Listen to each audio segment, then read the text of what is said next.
Hello दोस्तों, बहुत दिनों बाद आप लोगों से बात करने आई हूँ। प्रीलिम्स 2022 देने के बाद थोड़ा बहुत एहसास हो गया था, शायद इस बार भी नहीं हो पाएगा। This was my second attempt. कल रिज़ल्ट आउट हुआ, आप सभी ने देखा है। किसी को हुआ है, बहुत सारे लोगों को नहीं हुआ है। ये प्रीलिम्स ऐसा एक दौर होता है जहाँ से आपको सिलेक्ट नहीं, आपको रिजेक्ट किया जाता है। मतलब ये एग्ज़ाम का, हमारा सीएससी एग्ज़ाम का पहला चरण होता है जिसमें कट आउट कर दिया जाता है। ये मत समझना कि हमेशा जो पढ़ाई नहीं करते हैं उनको कट आउट किया जाता है। कभी कभी कुछ सीरियस स्टूडेंट्स भी बाद चले जाते हैं। मुझसे बहुत सारे स्टूडेंट रिलेट कर पाएंगे कि मैं गलत नहीं बोल रही हूँ। कभी ऐसा भी हो जाता है कि जैसा नहीं होना चाहिए था वो हो गया, लेकिन हम बैठ के रो तो नहीं सकते और रोने से कुछ फ़ायदा होगा भी नहीं। तो फिर से अगर आपको सच में ये पाना है, सच में क्रैक करनी है ये एग्ज़ाम, तो आपको फिर से मेहनत करनी पड़ेगी। एक बार सोचिए, जितने सारे लोग प्रीलिम से जाके मेंस में बैठने वाले हैं उनमें कितना प्रेशर रहेगा।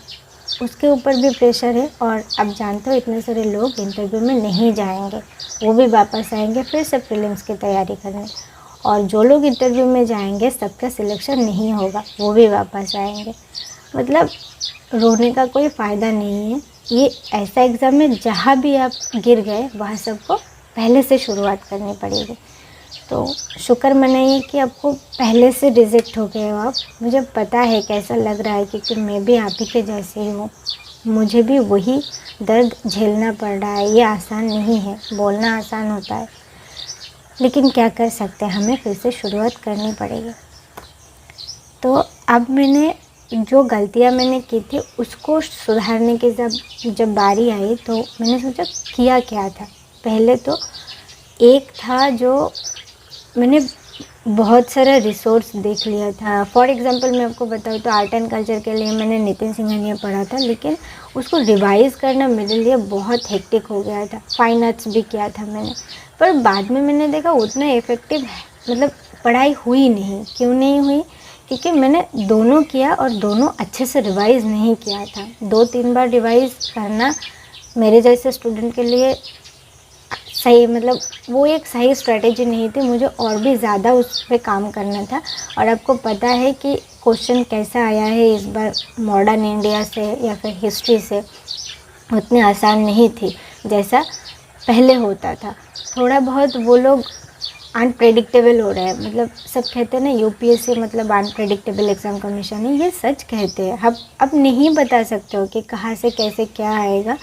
अब बस प्रीवियस ईयर्स का ट्रेंड एनालिसिस करके, मतलब उसको समझ के आप आगे बढ़ सकते हो। तो जो भी हो, मैंने उसको एनालिसिस किया और मैंने डिसाइड किया कि इस बार मैं एक ही किताब पढ़ूँगी। उसमें जो हो पाएगा हो पाएगा, नहीं हो पाएगा तो किसी के लिए 100% पॉसिबल नहीं है, ये मान लिया। ये मैं मान ही नहीं पा रही थी कि क्यों मैंने पूरा नहीं कर सकती हूँ, इसलिए मेरा सेकंड अटेम्प्ट भी वेस्ट हो गया।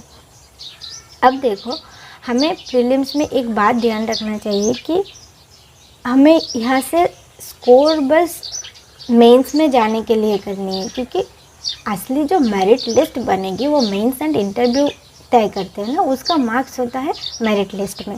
प्रीलिम्स से एक जस्ट पहला पड़ाव जिससे हम मेंस में जा सकते हैं। तो इतना ज़्यादा ईगो पे ले लेना भी अच्छी बात नहीं है कि मुझे सब आना चाहिए। सब आने की ज़रूरत नहीं है, पर जितना मैंने पढ़ा उतना इतना रिवाइज़ करना चाहिए कि वहाँ से कुछ आए तो मैं कर सकूँ। तो जो भी हो, आप लोगों भी खुद के जो गलती अपने किया है बैठ के एक बार सोचिए और उसको एक पेपर में नोट डाउन करिए। अब उसको कैसे आप हैंडल कर सकते हो वो सोचिए। अब देखने यूट्यूब में बहुत सारे वीडियो आएगी, इवन आ चुका है कि मिशन 2023 को हम कैसे हैंडल कर सकते हैं, टाइम टेबल क्या होना चाहिए वगैरह वगैरह। लेकिन आपको वही करना चाहिए जो आप पे सूट करे। जिन्होंने ये टाइम टेबल बना रहे हैं ना, उनके जो स्ट्रेंथ है, उनके जो वीकनेस है, उसको ध्यान में रखते हुए बना रहे हैं। लेकिन आपको क्या करना है, पहले खुद की गलतियाँ देखना है, उसके बाद उस गलती को सुधारने के लिए आप क्या कर सकते हो वो देखना है। और 2-3 वीडियो देख लीजिए टाइम टेबल का, देख के आप पे सूट करता है ऐसा कुछ बनाइए, ऐसा कुछ मत बनाना जो आप फॉलो ही नहीं कर सकते हो। ये भी मेरा एक प्रॉब्लम था। मैंने 12 घंटे का शेड्यूल तो बना लिया, लेकिन मेरा हेल्थ बिगड़ती रहती है। एक दिन मैं कर सकती हूँ तो दूसरे दिन मैं नहीं कर पा रही थी, कंसिस्टेंटली पढ़ाई नहीं हो रही थी। इस बार मैंने सोचा कि खुद को वक्त दो, हेल्थ पे काम करो। अगर आप स्वस्थ नहीं रहोगे तो आप पढ़ाई नहीं कर पाओगे, ये मैंने खुद को समझाया।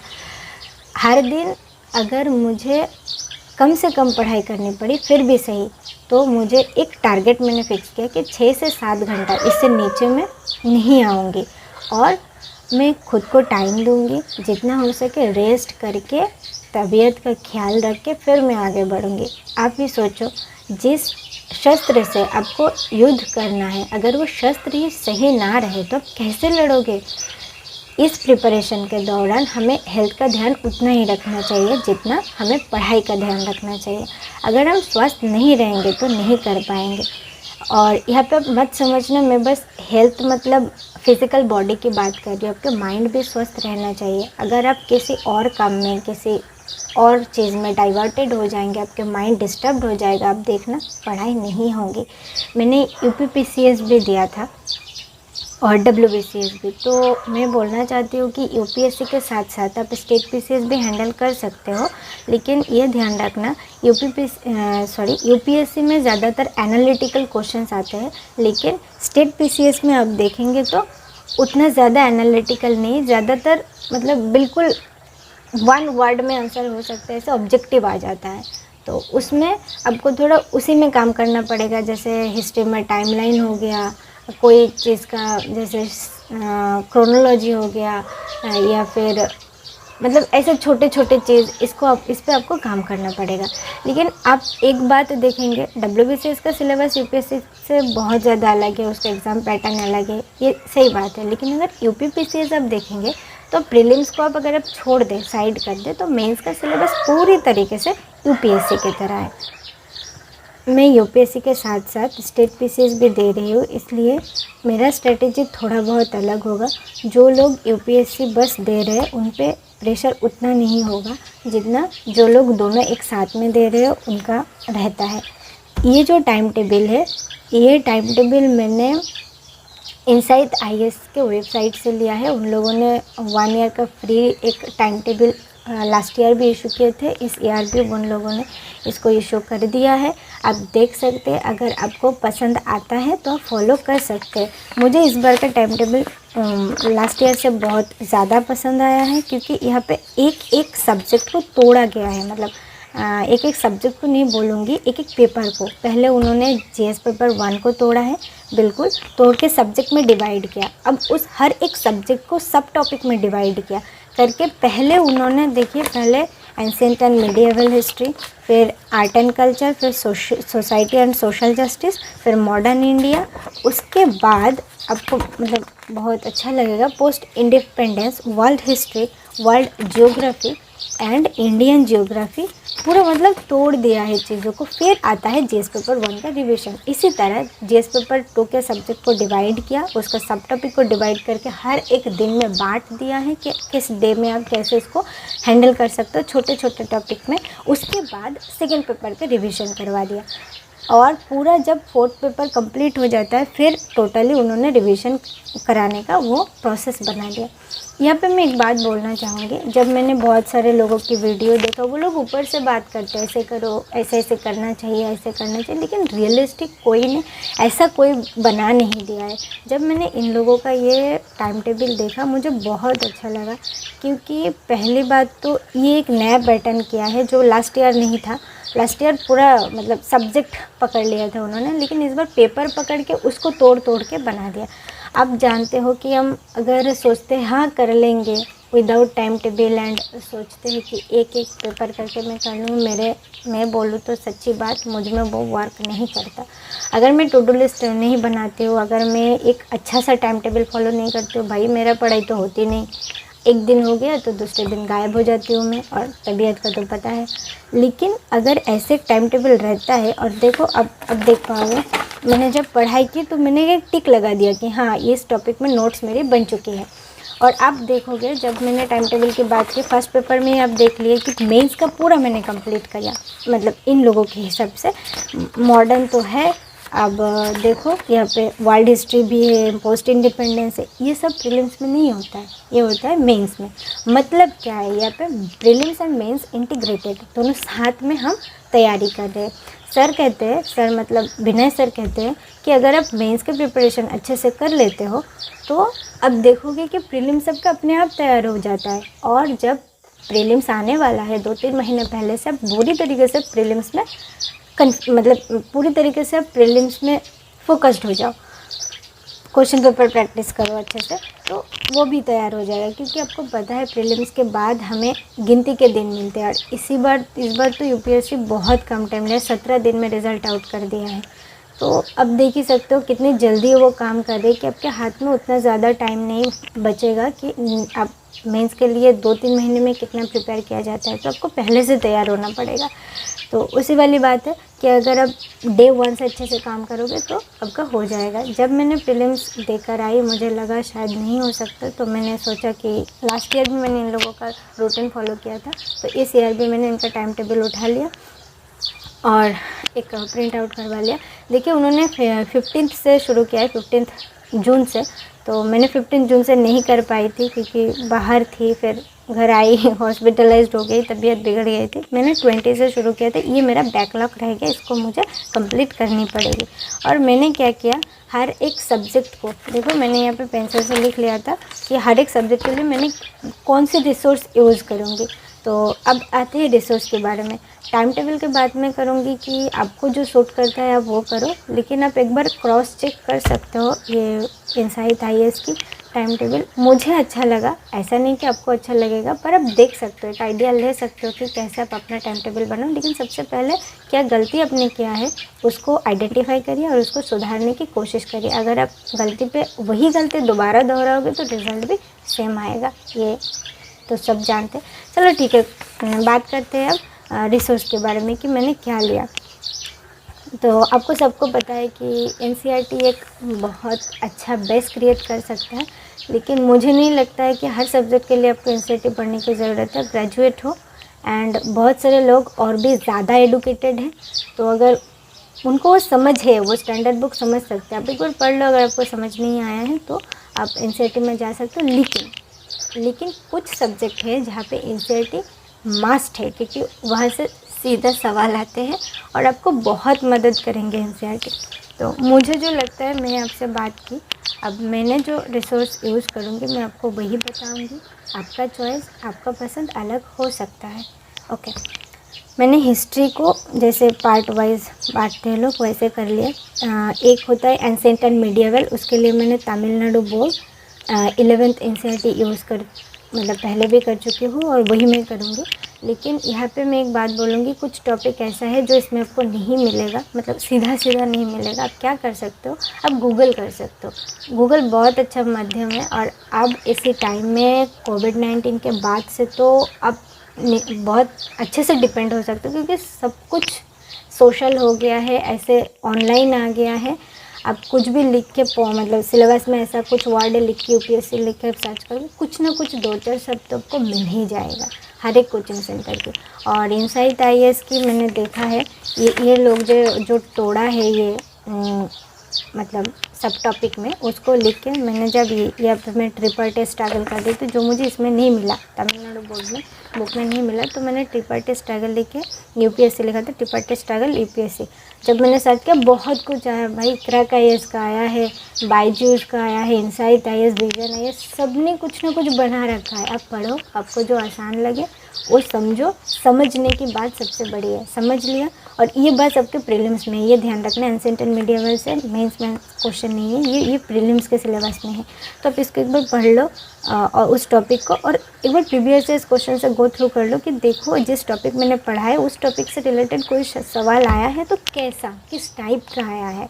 तो उस टाइप पर समझ लोगे तो आपको समझने में आसानी होगी कि उस टॉपिक से क्या क्या आपको नोट डाउन करना है, मतलब कैसे सवाल आ रहे हैं। जैसे मैंने ट्रिपल टेस्ट स्ट्रगल पढ़ा और उसका सवाल देखा, तो मैंने क्या देखा, उसमें आपको एक क्वेश्चन था कि कौन कौन डायनेस्टी ये त्रिपाठी स्ट्रगल में शामिल थे। तो अब सब लोगों को पता होगा, पाल, प्रतिहारा एंड राष्ट्रकूट, ये था, ये तीनों इस स्ट्रगल में शामिल था। तो मुझे वो नोट डाउन करना था कि एग्ज़ाम में और भी सारे डायनेस्टी का नाम था, मैं कंफ्यूज ना हो जाऊँ, तो मुझे स्पेसिफिक वही डायनेस्टी के बारे में पता होना चाहिए। दूसरी था, त्रिपाठी स्ट्रगल का 3 रीज़न दिया हुआ था, नीचे लिखा हुआ था कि आप बताओ कौन से रीज़न सही है। मतलब आपको नोट डाउन क्या करना है, त्रिपाठी स्ट्रगल किस लोगों के बीच में हुआ था और ये कब हुआ था, इसका रीज़न क्या था, कौन जीता था, बस बात खत्म, आपका नोट कंप्लीट हो चुका है। अब नेक्स्ट टाइम आप जब पढ़ोगे त्रिपाठी स्ट्रगल तो बस आप अपना नोट को ही रिविज़न करोगे, क्योंकि ये अच्छा होता है, हैंडी होता है, एग्ज़ाम के टाइम आपको हेल्प मिलेगा। नहीं तो आप एक ही किताब या एक ही सोर्स से बार बार पढ़ोगे तो उतना बड़ा सा जो जहाँ से आपने लिया है उसको आपको दोबारा पढ़ना पड़े, सेम टाइम लगेगा, तो इसमें आप ही का लॉस होगा, टाइम बर्बाद होगा। लेकिन आप नोट डाउन कर लेते हो एक बार देख के कि कैसा क्वेश्चन आ रहा है, तो you are ready for this. आपको एक्स्ट्रा पढ़ने की ज़रूरत नहीं है, आपको मतलब उस टॉपिक में आपको स्पेशलिस्ट नहीं, आपको जनरलिस्ट होना है, दैट्स इट। तो ऐसे आप एक बार देख लेना हर एक टॉपिक को। जहाँ जाके आपको कुछ नहीं मिल रहा है गूगल करो। फिर मैंने आर्ट एंड कल्चर के लिए फाइन आर्ट्स लिया है और घटना चक्र लिया है, क्योंकि घटना चक्र का बाद में इसलिए कर रही हूँ क्योंकि इसमें प्रीवियस ईयर्स क्वेश्चन के अलग अलग स्टेट के स्टेट पीसेस का क्वेश्चन है, IAS का है। अगर अब सवाल देखोगे, उसको प्रैक्टिस करोगे तो you are ready for the prelims at least, right. तो ये सबसे अच्छा तरीका है। तो इसमें घटना चक्र मैंने इसलिए रेफ़र करने को बोल रही हूँ और मैं इसलिए कर रही हूँ क्योंकि उसमें प्रीवियस ईयर्स का क्वेश्चन है। इस क्वेश्चंस के वजह से जो आपको हेल्प करेगी, सही डायरेक्शन देगी कि कैसे उस टॉपिक को आपको प्रिपेयर करना है। फिर आता है स्पेक्ट्रम। बिपिन चंद्र मैंने ब्रैकेट में इसलिए लिखा है, कुछ टॉपिक ऐसा है जो आपको बिपिन चंद्र में मेंस आंसर राइटिंग के लिए बहुत हेल्प करेगी, लेकिन आप पहले स्पेक्ट्रम ख़त्म करिए, फिर टाइम मिले तो बिपिन चंद्र करना। फिर आते हैं वर्ल्ड हिस्ट्री, वो मैंने जो ओल्ड NCERT है अर्जुन देव, मैंने वो लिया है। Politics in India since independence से 12th NCERT है, मैं आपको दिखा देती हूँ सारा NCERT मैंने क्या क्या लिया है। फिर आते हैं ज्योग्राफी। ज्योग्राफी मैंने कुछ नहीं रेफ़र की, बस 11th 12th की NCERT, एटलस और रास्ता नील मैम की यूट्यूब वीडियोज़ आप देख सकते हैं, उसमें आपको कंसेप्शन क्लियर हो जाएगा, कहाँ कैसे क्या होता है। तो आपको मतलब एक होता है ना, हम जब पढ़ते हैं उससे ज़्यादा विजुअलाइज करने में हमें ज़्यादा याद रहता है। कोई मूवी हम देख लेते हैं तो उसका सीन सालों तक याद रहता है, लेकिन कुछ पढ़ लेते हैं तो भूल जाते हैं। तो इसलिए कह रही हूँ, अगर आप ये वीडियो देख लेते हैं एक बार तो आपके दिमाग में उसका मतलब कॉपी बन जाएगा, एक छवि बन जाएगा, तो आप नहीं भूलेंगे। फिर ये जो सेस नोट्स मैंने लिखा है ना, घटना चक्र से नोट बनाया हुआ था, उसको मैंने रेफ़र की, आप भी देख सकते हैं। घटना चक्र से खुद नोट्स बना सकते हैं, अगर खुद नहीं बनाते हैं तो एक IAS पाठशाला करके एक यूट्यूब चैनल है, उसमें सर ने मतलब उनके जो ओनर है वो सर ने उसका नोट्स अपलोड किया है उन्होंने, तो आप इसको ख़रीद सकते हैं।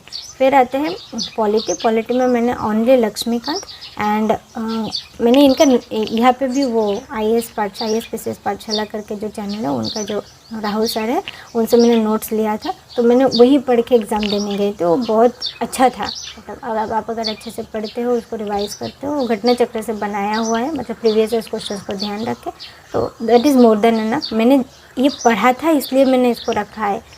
और लक्ष्मीकांत तो सब पढ़ते हैं, आप उसको फॉलो कर सकते हैं और कुछ ज़रूरत नहीं पड़ेगी, प्रीवियस ईयर क्वेश्चंस को बाद देख लेंगे। तो फिर आती है इकोनॉमी। मैंने मोनाल सर की जो पुराना वीडियोस है तो उसमें से यूट्यूब में ही है वो, तो 50 वीडियोस देख लेंगे तो आपको कंसेप्शन क्लियर हो जाएगा। और मैंने संजीव वर्मा पहले ही पढ़ा था, तो इसलिए मैंने संजीव वर्मा लिया। मुझे ये समझ में आता है, रमेश सिंह मुझे समझ में नहीं आता है, हर किसी का अलग चॉइस होता है। फिर अब बोलोगी यहाँ पे NCERT मैंने क्यों नहीं किया, NCERT मैंने पढ़ा था, लेकिन मुझे उतना ज़्यादा मतलब एक होता है ना, आप अगर समझ नहीं पाते हो तो भाई टाइम वेस्ट क्यों करनी है। ये वीडियो देख लिया तो मुझे लगा कि वो काम कर गया, मेरा जो बेस है वो बिल्डअप हो गया है। फिर बाजेट इकोनॉमिक सर्वे जब आएंगे तो आप उसको फॉलो करेंगे।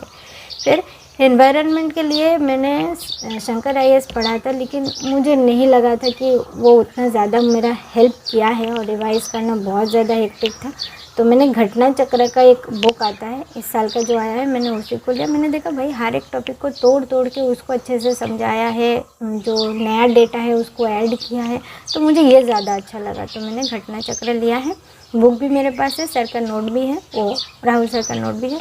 और करंट अफेयर्स बहुत ज़्यादा चाहिए यूपीएससी के लिए आपको। फिर साइंस एंड टेक्नोलॉजी के लिए मैंने सर का नोट लिया। इस सर का जो नोट मैंने लिया है ना राहुल सर का, वो है आपका स्टेट पीसीएस के लिए, मतलब जो जनरल साइंस है उसके लिए नोट्स लिया है। और करंट अफेयर्स आपको यूपीएससी में हेल्प करेगी, क्योंकि यूपीएससी में जो साइंस एंड टेक्नोलॉजी होता है वो एप्लीकेशन बेस्ड होता है, लेकिन जो स्टेट पीसीएस होता है उसमें एप्लीकेशन से ज़्यादा आपको स्टैटिक चाहिए। जो कहते हैं ना 10th बेस्ड, 10th तक की जो साइंस है आपको जनरल साइंस है वो चाहिए। तो मैं साइंस में उतना ज़्यादा अच्छी नहीं हूँ, बहुत सालों से छोड़ दिया है, तो उसको थोड़ा पढ़ने की ज़रूरत है, इसलिए मैंने इनका नोट्स ले लिया।